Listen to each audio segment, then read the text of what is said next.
പുതിയങ്ങാടിക്കാരൻ ബീരാന്റെയും ആരിഫയുടെയും 3 മക്കളിൽ ഏറ്റവും മൂത്ത മകൻ.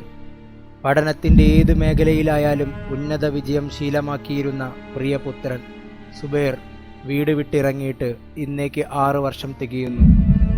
Government model higher secondary school ചൊക്ലിയിൽ 1-ാം തരം മുതൽ 10-ാം തരം വരെ ഒന്നാമൻ. നാട്ടുകാരുടെയും വീട്ടുകാരുടെയും കണ്ണിലുണ്ണി. ഒരു കുടുംബത്തിൻ്റെയും നാടിൻ്റെയും പ്രതീക്ഷകൾ തകിടം മറിച്ചുകൊണ്ട് 2006 ഒക്ടോബർ 4-ന് അവൻ വീട് വിട്ടിറങ്ങി. മറ്റൊരു തരത്തിൽ പറഞ്ഞാൽ കോഴിക്കോട് മെഡിക്കൽ കോളേജിൽ പ്രവേശനം നേടി. കാണാമറയത്തിൻ്റെ ഇന്നത്തെ എപ്പിസോഡ് വെളിച്ചം വീശുന്നത് സുബൈറിൻ്റെ അതികഠിനമായ ജീവിതത്തിലേക്കാണ്.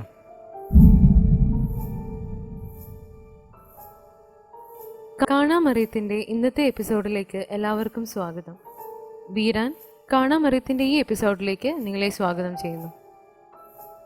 വീട്ടിൽ ആരൊക്കെയാണുള്ളത്? ഞാനും എൻ്റെ കെട്ടിയോളും ഞമ്മക്ക് 3 ചെക്കന്മാരാണുള്ളത്. അതിൽ മൂത്തോനാണ് ഈ പറയുന്ന സുബൈർ. ഓൻ്റെ താഴെ 2 എണ്ണം കൂടിയുണ്ട്. അതിലൊരുത്തൻ കൂലിപ്പണിക്ക് പോയിട്ടാണ് നമ്മുടെ വീടൊക്കെ നോക്കുന്നത്. സുബൈറിനെ കുറിച്ചും അവന്റെ ചെറുപ്പകാലത്തിനെ കുറിച്ചും ഒന്ന് വിവരിക്കാമോ? ചെറുപ്പത്തിൽ ഓൻ ചെറിയ കുട്ടിയായിരുന്നു. ആ കാലത്ത് തന്നെ ഓൻ കണ്ണി കണ്ട പുസ്തകമൊക്കെ എടുത്ത് വായിക്കാറുണ്ട്. ചിലപ്പോഴൊക്കെ ഞാൻ കട്ടിനടിയിലൊക്കെ വായിക്കാൻ വേണ്ടി എടുത്ത് വെക്കണ പുസ്തകമൊക്കെ എടുത്ത് ഓൻ വായിക്കും. അങ്ങനെയാണ് ഓൻ്റെ വായനാശീലം ശരിക്കും തുടങ്ങിയത്. പിന്നെ 10ാം ക്ലാസ് പാസ്സായതിനു ശേഷം അവന്റെ സ്വഭാവത്തിൽ വല്ല വ്യത്യാസവും നിങ്ങൾ ശ്രദ്ധിച്ചിരുന്നോ? 10ാം ക്ലാസ് കഴിഞ്ഞിട്ടാണ് ഓൻ ഈ പഠിത്തത്തിൻ്റെ സൂക്കേട് കൂടിയത്. ഡോക്ടറാകാൻ വേണ്ടി ഒരു പരീക്ഷ എഴുതണമെന്ന് പറഞ്ഞ് ഒരു 3000 രൂപ എൻ്റെ മേടിച്ചിട്ടുണ്ടായിരുന്നു. അന്നോട്ട് പിന്നെ 5ഉം 10ആയിട്ട് ഒരുപാട് പൈസ മേടിച്ചിട്ടുണ്ട്. എൻട്രൻസ് കിട്ടിയതിനു ശേഷം അവന്റെ മാനസികാവസ്ഥ എന്തായിരുന്നു? ഓന് ഒരു വലിയ കുയിലാണ് വീണതെന്ന് നമുക്ക് അപ്പോഴേ സംശയം ഉണ്ടായിരുന്നു. പക്ഷെ അവന് വലിയ സന്തോഷമായിരുന്നു. എന്തോ ലോകം കീഴടക്കിയ പോലെ ആയിരുന്നു അവൻ്റെ കളി. ഒരുമാതിരി സൈമൺസിന്റെ വിക്കറ്റ് കിട്ടിയ ശ്രീശാന്തിന്റെ പോലെ ആയിരുന്നു അവൻ്റെ അവസ്ഥ.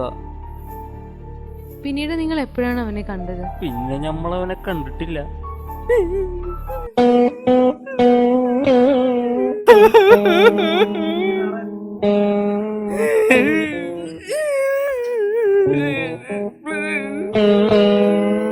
ഇടക്കൊക്കെ ഫോൺ വിളിക്കുക. അപ്പൊ 5,000-10,000 രൂപ ചോദിക്കും.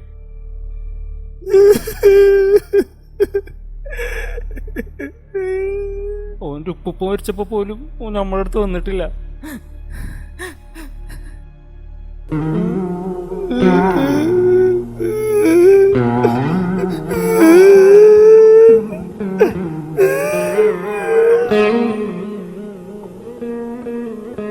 ഒരു PG പരീക്ഷയും കൂടി എഴുതാനുണ്ടെന്നാണ് പറയുന്നത്.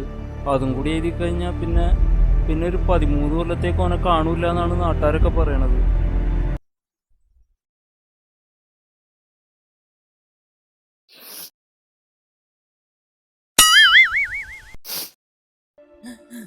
എന്റെ പൊന്നുമോൻ.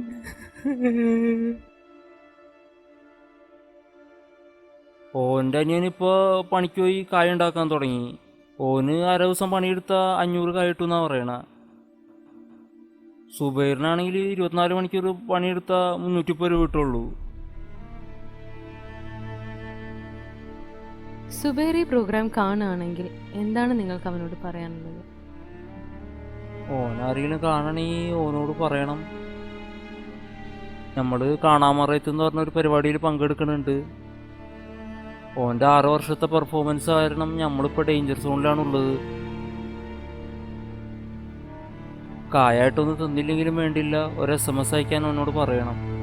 SMS ചെയ്യേണ്ട ഫോർമാറ്റ് കാണാമറയത്ത് കാമ സ്പേസ് ബീരാൻ സ്പേസ് ഗ്യാസ്.